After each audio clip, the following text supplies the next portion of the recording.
All the audio and video is correct. It is. He checked. He checked. He checked that it did. Hey guys, welcome to the Self-Evident Podcast. You got Mike, you got Massey, looking beautiful as always. I want you guys to know, Massey, he's a little tired, so am I, but we're here. We got Elijah in the door. Easy E. Easy E in the door. He's here. I bet you they were confused when I just kind of popped out of that. I wasn't in a trance, folks. I'm just proving that you can look like a goofball and still be taken serious. You can look like a goofball. Yeah, I mean, just period. You've proven. It is a proven fact you can look like a goofball. It's a proven fact you can be this handsome and still be a goofball. There we go. Oh, I knew he'd spin it around. Yeah. Anyways, welcome, guys. Hey. It is Monday morning. We apologize. Saturday or Friday morning, we had a little bit of technical difficulties with equipment. We were not able to get a podcast out, so we threw you a replay. We hope you enjoyed the replay. We will definitely be having Mr. Todd Mazingo on again soon. He is just a force. Yeah, so. It's almost like why have him on? It just like why are we even on there? Just call it the Todd Mazingo show. Yeah. It's like why even be there? Why be there? We just ask questions and shut up. That's how I thanks, feel. boss. That's how I feel when he preaches. Once again on Sunday, he did it again. Yeah. Look, guys, go check out Revive Church's latest sermon. ReviveUsNow.com. And Melissa and I were talking about it yesterday. This story has been argued about for centuries. And once again, Todd just comes in and it's like he's got just a scalpel and he goes, zip, zip, zip. It's like, so that's what that was talking about. So crazy. In a couple hours, centuries of arguments have kind of been like, zip. Dude, I was in his office like last week and we were talking about the very heavy subject of marriage, what's a good marriage, what constitutes divorce, all these other things. So I had like this plethora of questions. All of a sudden he goes, and you can see it in his eyes, like halfway through my conversation, because I'm like, just let me finish my thought. Yeah. Right. About halfway through, you're like, he's gonna slam everything I'm asking right now. You know it. You just know it. Yep. So all of a sudden he turns around, he goes, I think you're asking the wrong question. The right question should be reconciliation, because we're ministers of reconciliation. He said, not in every case, but like if you think about it, that's what we're supposed to do. He said, and many times in America, we look for a way in or out, so it gratifies us first instead of like the whole picture, and like our covenant. And he goes, and obviously there are cases, definitely that should be explored on a case by case basis, but you can't make a blanket statement on how divorce should work and what are the prerequisites for marriage. The Spirit of God should tell you. And I was like, I'm so glad I came in here and asked a dumb question, because it was like he just blew me out of the water with the answers. I'm like, God, okay, whatever. And you realize then at that point, there's no point in having your own brain. That's kind of how I feel sometimes when I go in that office. He'll hate listening to this too. He'll be like, man, shut up, you guys. And we'll be like, no, sir. We love you, sir. Thank you, sir. Thank you for letting us talk about you. Nah, he's great, man. He's such a good dude. And guys, keep praying for our family. We've been all of us here really have experienced, and I'm sure you are at home too, if you go look around, a lot of spiritual attack going on. So keep praying for us as we pray for you. And just a lot of things going on in the air. Obviously, we're taking ground and territory and different things as a ministry, our own ministry, our own personal lives as a church. There's just attack coming, and it's coming out of nowhere sometimes. And you're like, okay, I see what's happening, but it's the effectual fervent prayers of a righteous man that avail much, the Bible says. So we're walking in our righteousness, and we're established in it by the grace of God. But the attacks are there, so be mindful of that. They happen and they continue. And that's like you said, that spiritual territory that you take. The attacks are going to happen, and you take each attack one-on-one, and you do what you need to do through that attack, and you keep going. You always keep your eyes ahead and recognize those attacks. Recognize that all of a sudden, why did me and my wife get into a fight like that? Why was my character put in question? You start to see, well, that was odd, because those things are trying to wedge you.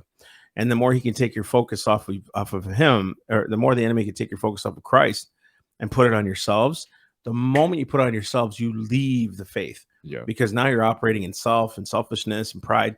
And I'm not saying that's I'm not saying that that's exclusive to you.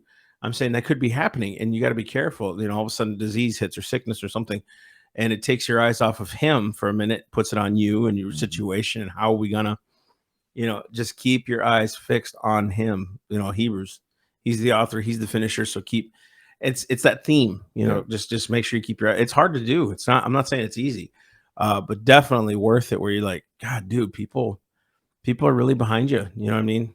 So just keep praying for Carrie and some of our team members. They're getting nailed pretty good here, spiritually, in our church as well. And I'm sure, again, in your own personal lives, just stay up on it. And one thing that you mentioned is those spiritual attacks that come.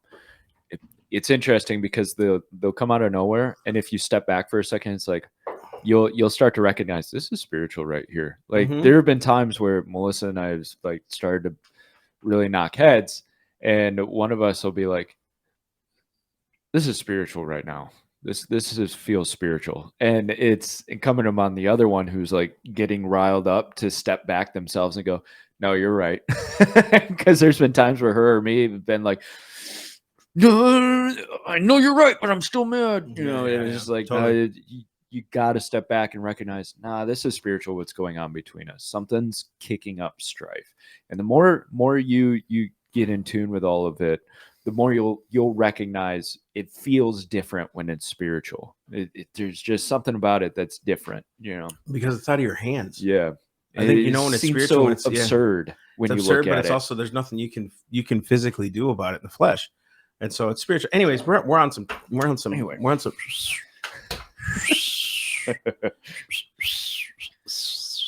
And we'll get back to the here. Let's get into it. We're walking in the track with me here. Don't go off here. We're staying the course, the narrow path. Right here, the line. The line. Whatever that is, stick with it. We gotta come out with a shirt that just says "the line." Period. No context, no commentary. Only you will know that. You will know it. It should be a torchbearer shirt. The line. The line. It should be our stupid one-liners. We're like, anyway. Massey Compost. The line. So today, sometimes you're bouncing around on the internet and you're thinking, okay, what are we going to cover here? And on the webs, and once in a while you fall into a deep well called salon.com and you catch something that you go, you know what, this would be fun to respond to. So I thought we'd have a little more fun today, and we're going to cover this article that was written by Amanda Marcotte.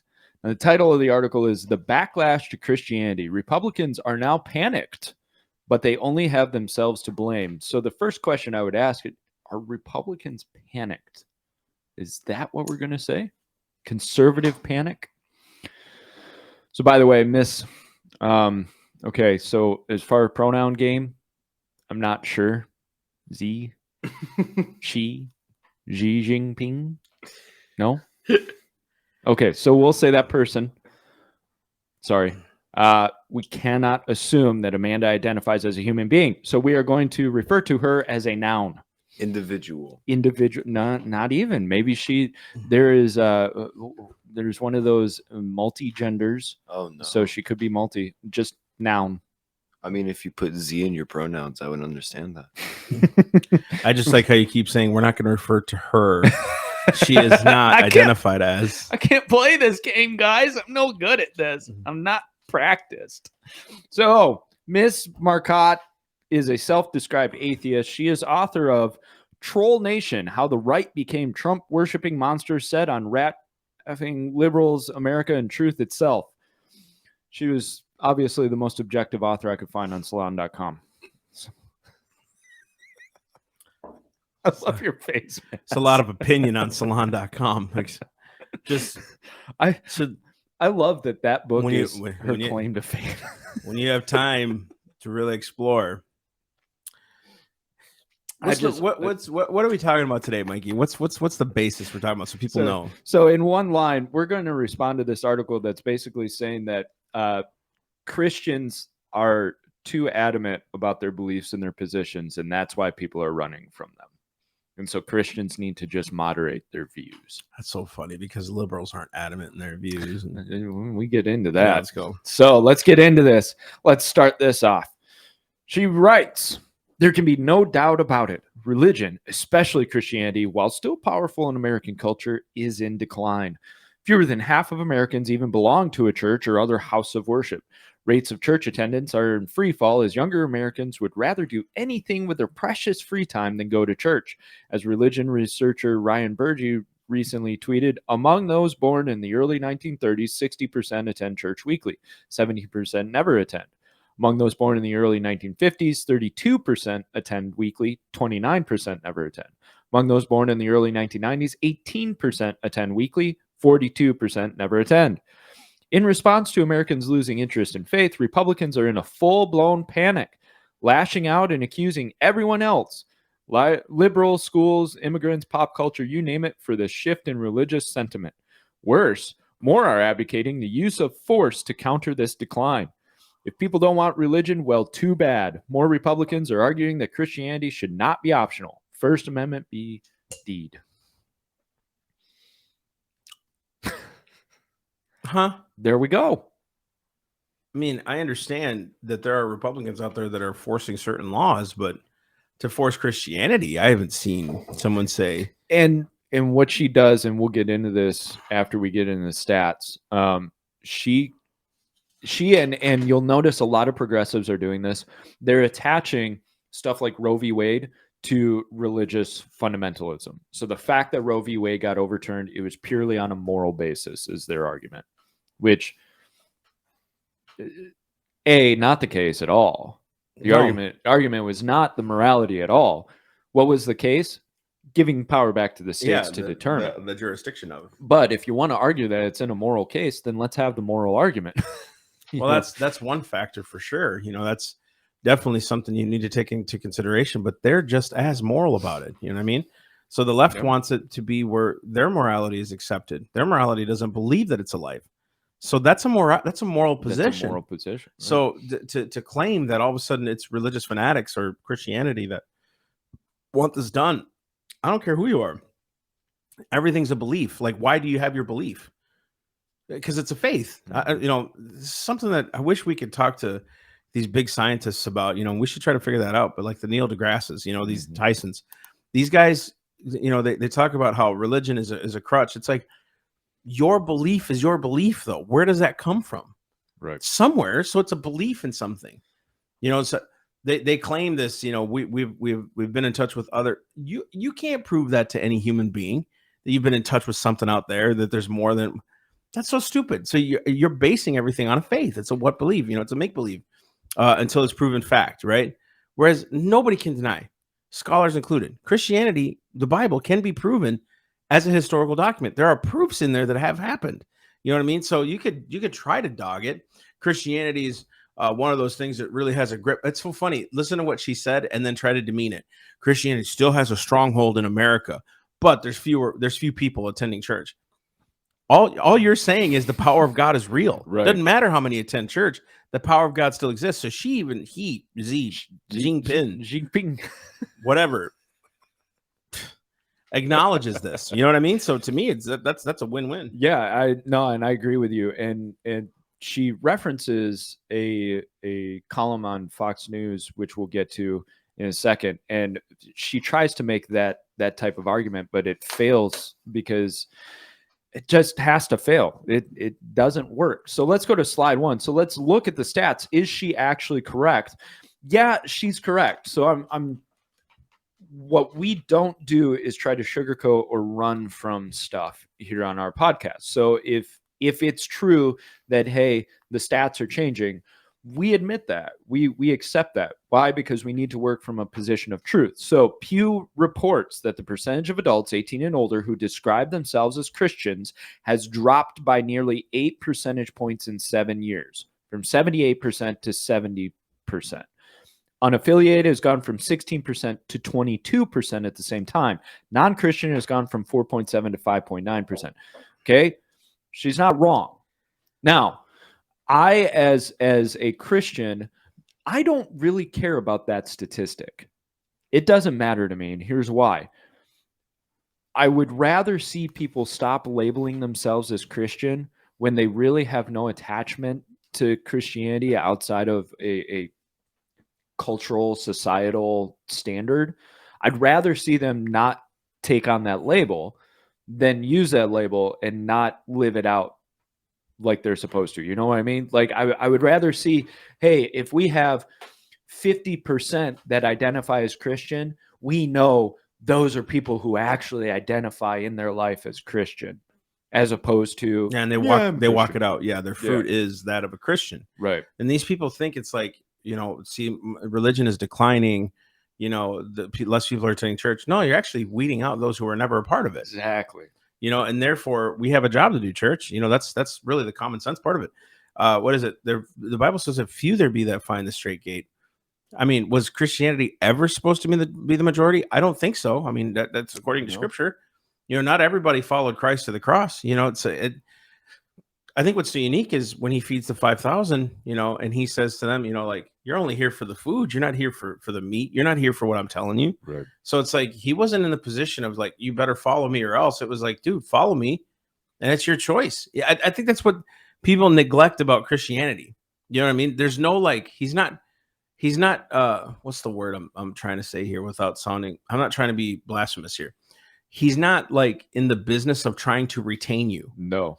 You know what I mean? His mercy is there for you. He died for you, right? His love is there for you, but he's not in the business of trying to retain you. He's not going to do it by force.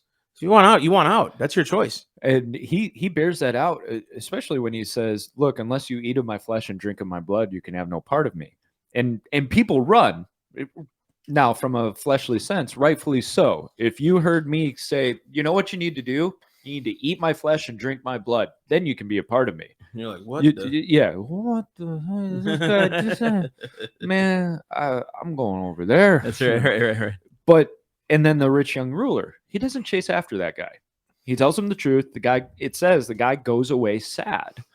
And Christ turns to his disciples and teaches them a lesson. He's not, whoa, hold on. You don't understand. Come back here. It's not that Christ doesn't accept all who come, but if your heart position isn't true to him, he's not going to force your heart into another position. Yeah. And I got to be careful too, because like what I'm trying to say is, if you fully on reject God, were you ever his in the first place? Exactly. Because when he has a hold of you and you have a hold of him, nothing can separate that. Read Romans. Is it 10 or Romans 9? It's like that neither depth nor width nor nothing shall separate you from the love of God. If you leave that, were you ever of him in the first place? No, you weren't. And so the progressives will point to this stat and say, see, Christianity is dying. No, I think it's becoming more purified. Yeah. There you go. Yeah, it's a purification process. That's a great way to look at it, dude. That's good. I see it totally as burning off of the dross, and that's fine by me because the church is stronger when it's unified, and that's what needs to happen right now. So her frustration, and this is from her. Increasing numbers of Republicans are ignoring the plain text of the First Amendment, which says the government shall make no law respecting an establishment of religion in favor of the tortured myth that there's no separation of church and state. Former Ohio Treasurer and failed Senate candidate Joshua Mandel, Representative Lauren Boebert of Colorado, and most troublingly, wow. You okay? Justice Neil Gorsuch have all dismissed the idea that such a separation is mandated by the Constitution. First point, do you notice she doesn't include the other part of the First Amendment? Congress shall make no law respecting an establishment of religion or prohibiting the free exercise thereof. Right. Also, this was the Supreme Court saying, not Congress. This was the Supreme Court saying we don't have jurisdiction over this. Life cannot be ruled by us. Therefore, Congress can't even make a law about life. Right. Because it's not within their jurisdiction. These people that use this separation crap, I just want you to think about this. Every time they cite the First Amendment, see separation of church and state. That's cool. I'm a Christian outside of a public place praying. Where is Congress in that? This has nothing to do with me as a citizen. It has everything to do with Congress trying to prohibit me from doing that. Right. See what I'm saying? They're just so this is where a lack of knowledge is happening. So I get this all the time. You can't be in a public school as a Christian because of separation of church and state. First Amendment. Go for it. Congress shall make no law. Nobody's making a law. Yeah. I'm here on my own accord with a school that let me in to do what I'm doing. Right. And Congress isn't in on this. And I noticed she says, have all dismissed the idea that such a separation is mandated by the Constitution. And I found separation of church and state in the Constitution. I want you guys to know this. I found it. Article 124. In order to ensure to citizens freedom of conscience, the church in the USSR is separated from the state and the school from the church. Freedom of religious worship and freedom of anti-religious propaganda is recognized for all citizens. Sorry, I forgot to tell you, it's the Soviet Union's Article 124 of their Constitution. Because that's you can find separation we of want church to and emulate. state. Yes. So we have found it, guys. It is in the Constitution, just the wrong one. This is the argument that always happens is separation of church and state. It's in the Constitution. It's in the Constitution. No, it's not. It is not in the Constitution. Even the idea is not in the Constitution. That the only idea that you can point to is the fact that Congress shall make no law establishing religion or prohibiting the free exercise thereof. In other words, Congress is supposed to remove itself from the legal codification of a religion as the government endorsed religion. That's fine. I don't want that. None of us do. We don't want theocracy. As a country, we've been there before. But what she says, and we continue, Christian nationalism, the idea both that the U.S. should be an explicitly Christian nation and that the laws should enforce fundamentalist Christian beliefs, used to be an unthinkable idea in American politics. I mean, the 80s. Now it's normal among the Trumpist branch of the GOP.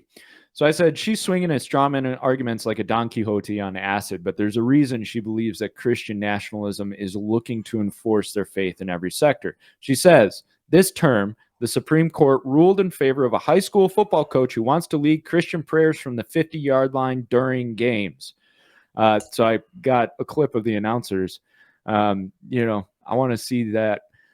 And there's the kickoff. Coach Kennedy beginning the hallowed be thy name as Johnson runs the ball up the 35. He's at the 45, crossing through the middle. Oh, he slams into 4 players praying at the 50. It's a bloodbath down there. Can't believe the Supreme Court would allow Coach Kennedy to conduct prayer in the middle of a game. So stupid. I just want everybody to hear that, because the Supreme Court ruled in favor of a coach praying. The only basis for that was the First Amendment. He has the right to free speech, right to free exercise of his religion. It has nothing to do with Christian nationalism. Nothing. These people can't explain why for over 200 years we had the 10 Commandments posted in our public schools, because the founders allowed it. What was it, 1780? I can't remember if it's 82 or 89 that they printed Bibles for public schools, or printed primers for public schools, which had Christian ethic writing in there, or make sure that the Watts hymnals were provided. The base Psalm hymnal books and those kinds of things. They can't explain that. So they just say, because it used to be bad, now the Supreme Court says it's good. It's all Christian nationalism. Don't fall into this trap. Yeah. Don't take on that title, because they'll slander you with Christian nationalists, and notice the attachment she makes is it's enforcement of beliefs. And she uses the Kennedy ruling as this is enforcement of beliefs. No, what they said was he's allowed to pray after the game at the 50-yard line. What's wrong with that? Voluntarily. He ain't forcing nobody to do it. And she argues, which is a direct reversal of decades of jurisprudence against coerced religious displays in public schools. Gorsuch defended the ruling by claiming that the prayer was merely a private act, despite being held in public and done in a way to make players feel they would be penalized for not joining. I want the proof of that. That is now a claim against Kennedy.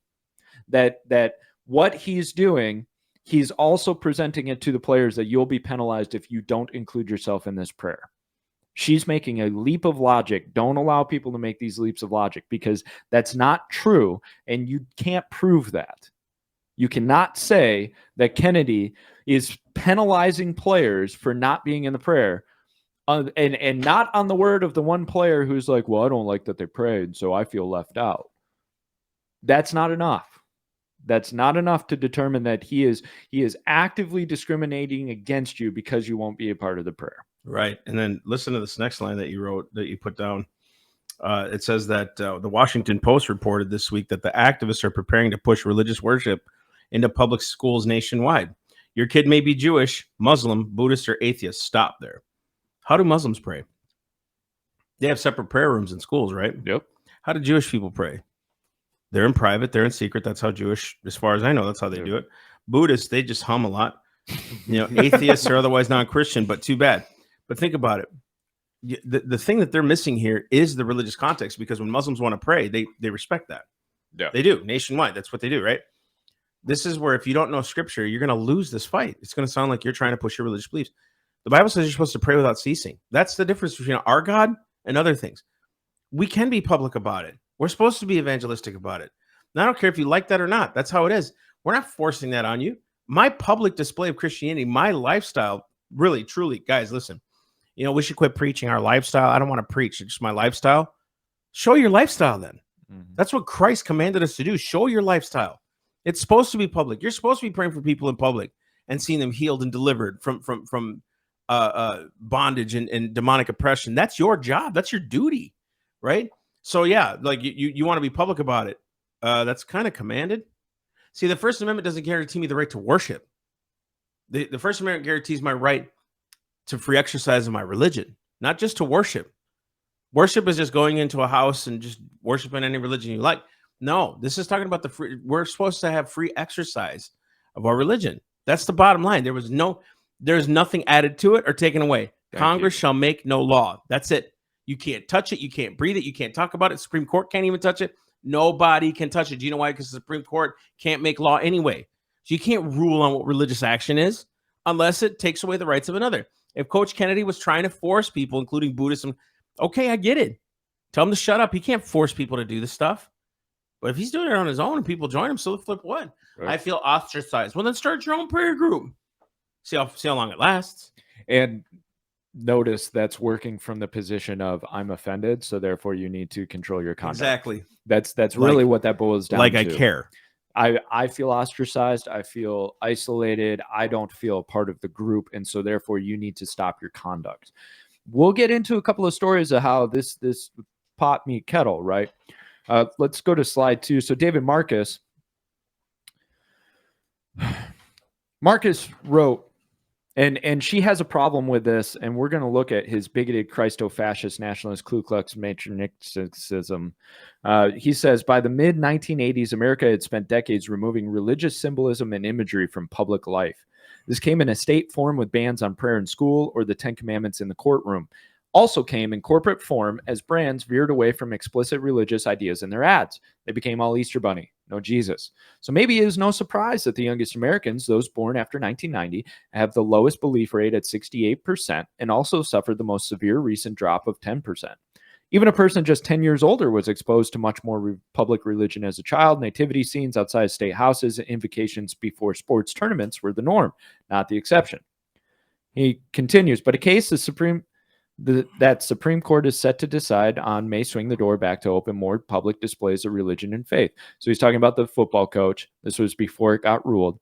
It said, high school football coach in Washington sued for being placed on leave when he prayed on the field before games. The court sounded sympathetic in oral arguments, and should he win, it will be a new day for prayer in public schools. God will operate a bit more openly. Another reason for optimism that God may not be on his way out is just how impressive it is that 4 out of 5 Americans still do have a belief in him. Some European countries, that number is in the low 50s. With the exception of liberals and young adults, the numbers are well over 70% for every other demographic group in our country. Even after all the scandals of the past decades and the declining church attendance, the number is pretty stubborn and suggests an America willing to stick with its faith. I don't see anything in there where he's saying we need to enforce faith on everybody, but that's what she took it as. This is him posting out his manifesto of we need to enforce God in every sphere and force those darn atheists to jump in line. No, what he's saying is, look, God's still there. God's still working. God's still moving. Now, I like we said before, I don't care about the numbers. I care more about the actual movement of faith in people. Yeah, you know? I think it's what during the first Great Awakening, it was Whitfield, I think it was. Yeah, that said that there's a generality of preaching that there's an unknown, unfelt Christ. I think what he was saying there, and then he says the reason why churches are so dead is because dead men preach to them. I think why he said that was because when it becomes the popular thing to do, be a Christian, you lose the essence of Christianity. So in other words, we're constantly promoting it, but it's an accepted truth that everyone must be of this moral code. So then we say a prayer, we become Christian. It's socially acceptable not to do certain things, right? That's just how it is. And it becomes a part of your psyche, right? It becomes a part of who you are. Whereas they quit pushing religion, like he's saying, they quit pushing in the ads. And he said, is it any wonder after the 1990s kids aren't? It's because it's no longer becoming socially acceptable. It's something you must practice. So in other words, when you become a Christian, it's the real deal conversion, right? Instead of it being a socially acceptable, cultural, socially acceptable idea of being a Christian, a goody two shoes, if you will, someone who does good works. Now you have to prove that God's real. You have to prove his existence through the Spirit of God, right? Through experience. I agree. I'm not necessarily lamenting that Christianity is not the social no, I'm lamenting presentation. Like we're definitely lamenting the fact that ads are deliberately trying to get oust the Lord. And that's we'll get into, like, I don't think there can be a middle ground. And that is where my concern is there's never a middle ground. It swings one way or the other, and to get into that, she says, mandated faith is morally reprehensible and direct violation of human rights, but it's also wrong to pin this decline in religious fervor on to laws and customs protecting religious minorities from such coercion. On the contrary, if Republicans want to know who is to blame for young people abandoning the church in droves, should look in the mirror. And she says these trends will likely only accelerate in the wake of Roe overturn, especially as Republicans grow more fanatical in their efforts to punish Americans for having sex. So all but 8 Republicans in the House voted against the legal right to use contraception. 84% of Americans believe in the right to use contraception. And over 99% of those who have heterosexual sex have used it. Over 70% of Americans believe in the right to same-sex marriage. So what she's talking about is this right to contraception bill. And I was curious, okay, what's going on with this? Why did so many Republicans vote against this? Now, I don't think it's something that needs to be codified into law. I think it is an unenumerated right that you can pursue a product. Yeah, it's definitely. But what was going on with this bill? So let's go to slide 3. This bill, it states providers' refusal to offer contraceptives and information related to contraception based on their own personal beliefs impede patients from obtaining their preferred method, with laws in 12 states as of the date of introduction of this act specifically. So what is the problem? The problem is progressives are claiming the only issue Republicans have is that it will create opportunity for more abortions. Perhaps some have made that argument, but looking at the bill, most Republicans care more about the language of force in this bill. That language is basically saying if you as a provider, it's against your Catholic providers, if it's against your conscience of providing this type of contraception or birth control or whatever, this law basically says you're not allowed to do that. This erodes religious freedom and right of conscience. That's their issue with it. But notice what she said was, no, they just don't want you to have contraception. You see the switch on that? Yeah, of course. The straw man on that. And so I wanted to clear that up because you're probably wondering, why did so many Republicans go against it? That's why. It's your right to conscience that this law would be limiting. She says, let's see. Yeah, these days it seems that the people most likely to identify themselves as Christians tend to be Republicans, as well the most vicious, hateful, unchristian. Sons of bees. Sons of bees you'd ever want to meet. It's okay, I wasn't going to say it. Edroso writes, sure, some people respond by seeking liberal churches, but it's simpler and easier to just give up on being a Christian altogether to drop all that baggage. That sounds like all those Marxist communists, Mm-hmm. you know, like the Graham Cheese and the you know, the Lenins, and, you know, that said, Trotsky. remember all those quotes you have on Yeah. your slideshow? It's basically saying, we will destroy religion and get rid of its baggage. You know, it's basically what they're doing. So in other words, and you can't beat it, so slander it. And the more you slander it, the more people don't want a bad name, because their conscience is, I'm supposed to have a good name. So the more you slander, and that becomes socially acceptable, that's why people fall for it. Yep. Instead of seeking God for themselves, right? They just keep slandering. And that's all that, seriously, that's all they have. That's all they have. And you know what? Republicans do it too. When you have nothing else left, you slander. And it makes you feel good. Nope. I don't understand that line of thinking. Is constant slander. I don't slander the left for what they believe. I slander the ideas and the end result. The ideas, yeah, the ideas and the end result of what they do is what I'm against. But I don't slander them individually. I don't care, you know, about what they do as far as like in their personal lives. I should expect that that's what they do in their personal lives, their private lives, whatever. It's your thing. But to slander my religion, right, which has nothing to do with what they're saying. Nowhere in the Bible does it say coerce or force people to be Christian. Right. So it's ridiculous. These notions are redundant. And even Dawkins points out, look, in Christianity, you can leave freely. There's no force. You enter, you leave whenever you want to, however you want to. Islam, become an apostate and see what happens. There are religions that do not allow you to leave. That tends to be a cult-like practice. She continues, as an atheist myself, I really don't care if large numbers of people give up on religion. I'm not surprised.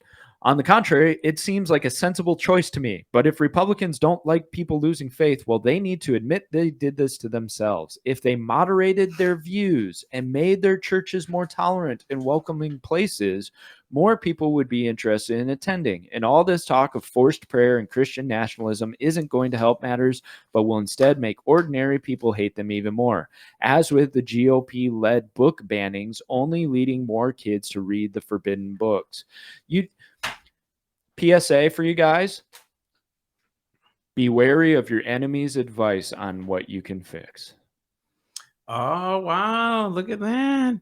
They basically said, don't be a Christian.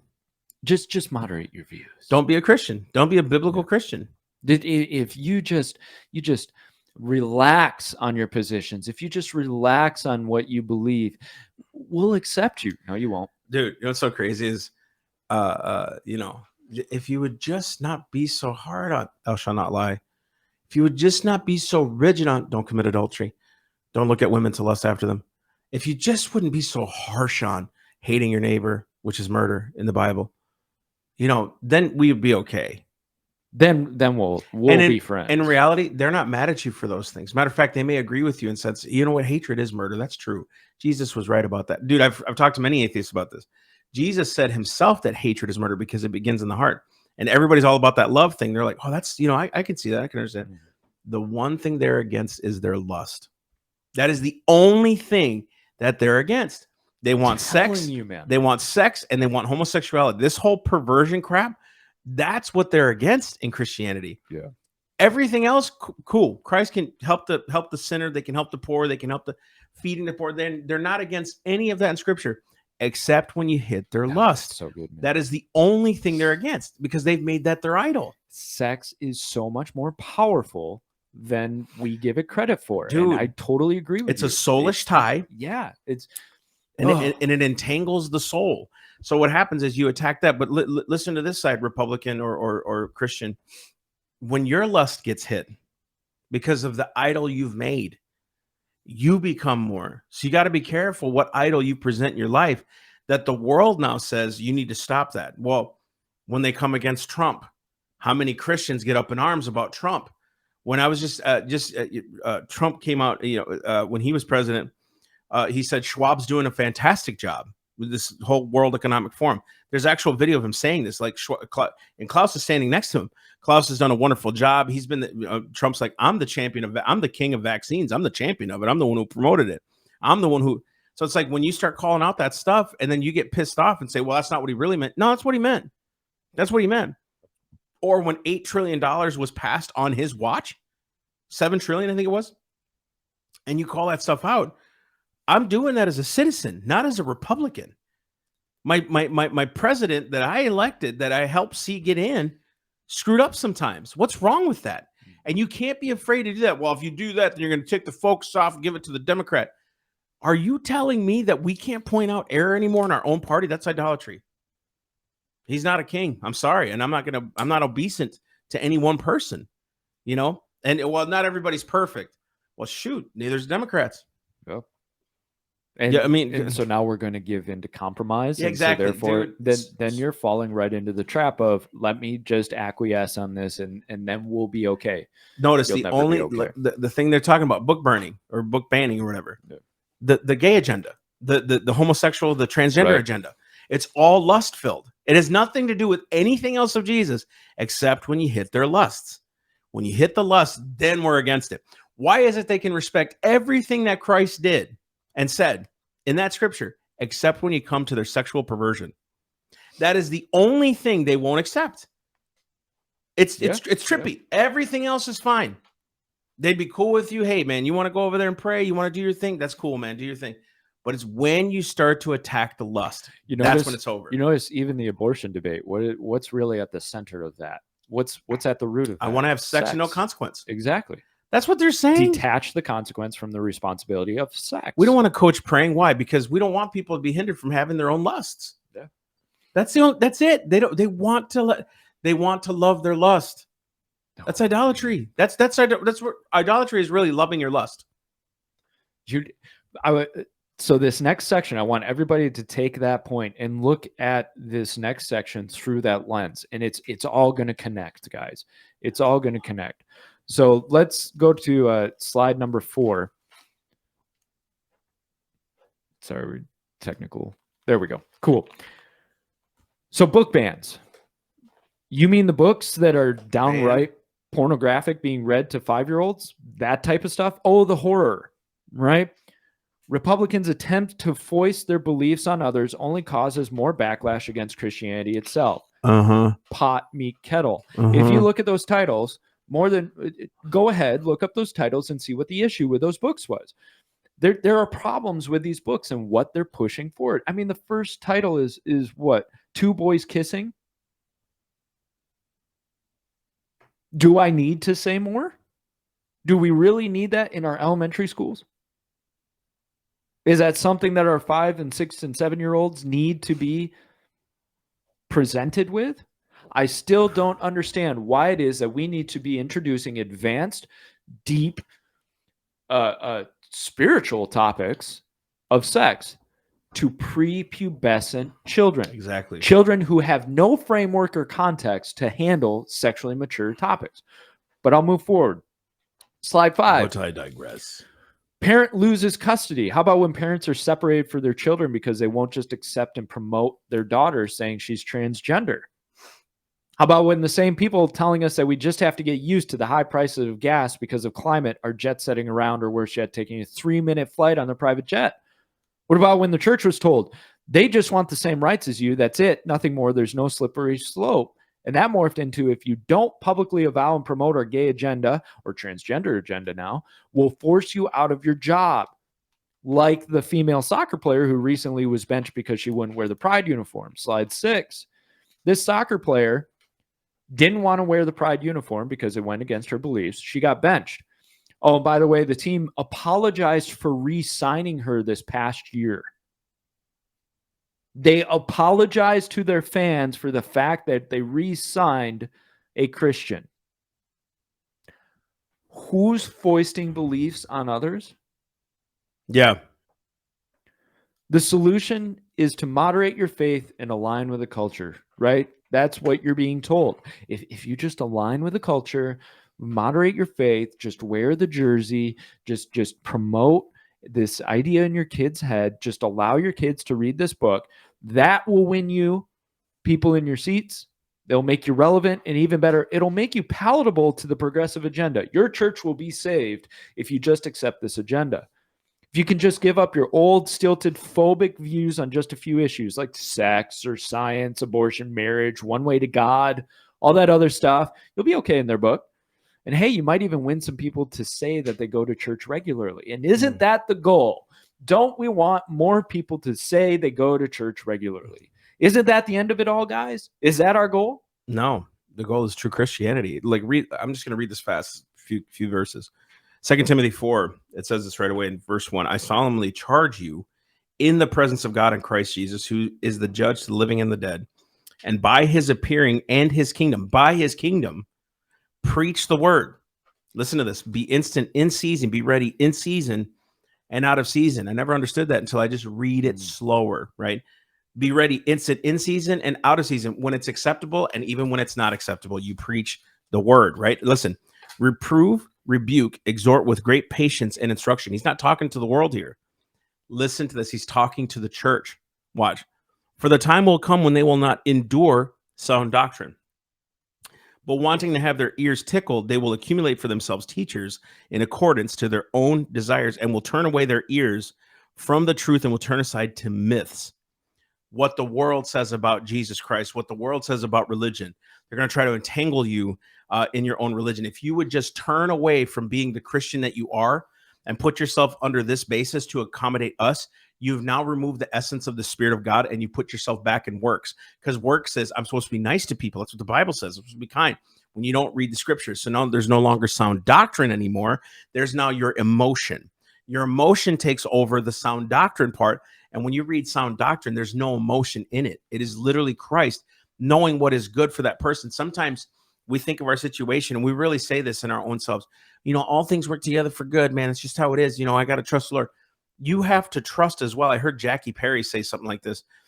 She said, if you pray the prayers that are really hard, and it actually convicted me, she's like, the difference between not praying those prayers and praying those prayers is when you truly believe in God, no matter what happens in those prayers, he does it for your good. Whereas if you don't, the enemy will do it for whatever reason. We'll accept those things. But when Christ is on the head of it, he does it for your good. Same here. If we're willing to preach the truth, whatever happens in that consequence is for their good. It's not for their bad. If they get upset, you think Jesus didn't see that? You think how many people followed Christ to the cross? How many people? Right. He was hated. He was ostracized, not because of his love, but because of his truth. His own disciples scattered. Which was love. Yeah, which was love. So you look at, if that's the effect that Jesus had, the most perfect person on earth, the one who we all quote saying, man, how did he answer the Pharisee like that? How did he have those kinds of words? How did he answer Pilate like that? My gosh, he had wisdom from heaven. But we don't want to emulate how he did it. Then we're off as Christians. We're not proclaiming the true gospel. And the gospel is to set them free from their what? Sin. Not in their sins, from their sins. We can't keep preaching that we're fallen creatures and we're just going to keep falling. Yes, we'll fall, but you can't use that as the lead liner. The lead liner is he came to set you free from the bondage and the oppression and the slavery that you are to sin. And the truth will set you free. And more you'll see this is as you walk in truth, the real spiritual truth, as you walk in that spiritual truth, the contrast between light and dark, truth and lie will become more apparent, which gives you wisdom. So then you walk in wisdom because you're walking full in truth. You want to know why Christ, he could always nail what the Pharisees were doing, was because he was complete in truth. He understood truth completely. And so he could see the wiles, he could see the agendas, he could see the lie, he could see the myth, right? When somebody is learning how to spot counterfeit money, they don't take a bunch of different counterfeit bills. They take the real one. Mm-hmm. They learn it. They understand it. They know it, so that then the imitation, that something's off about the imitation. It's just like we as humans, no matter how accurate a robot can be or computer generated graphics or whatever, we as humans, there's something in us that recognizes there's something off about this, right? So the more in truth you are, the more you'll recognize the lie. What we're saying here is don't buy into especially when your enemy is telling you what to fix, be very wary. Why would your enemy want you to fix something to succeed? And Satan will totally use that for the soft-hearted Christian who goes, oh, well, I want the world to love me because then they'll love Jesus. The world hated Jesus. Get used to it. And it will continue to hate Jesus. Don't take the opinions of the world and say, well, if I just do what they say, then they'll like me more. No, they'll like you because you're more like them. Ooh, come on. That's truth. That's the issue. That's the nugget right there. So thank you guys so much for paying attention, listening. Be sure to like, subscribe, comment, give the reviews. That way we can get this out to more people. Stop by the website, theselfevidenttruth.com. Check out the blog. New stuff up every week on that. Check out the merch. Get yourself a t-shirt. So until then, guys, we love you. We thank you so much. Have a great day. Love you guys.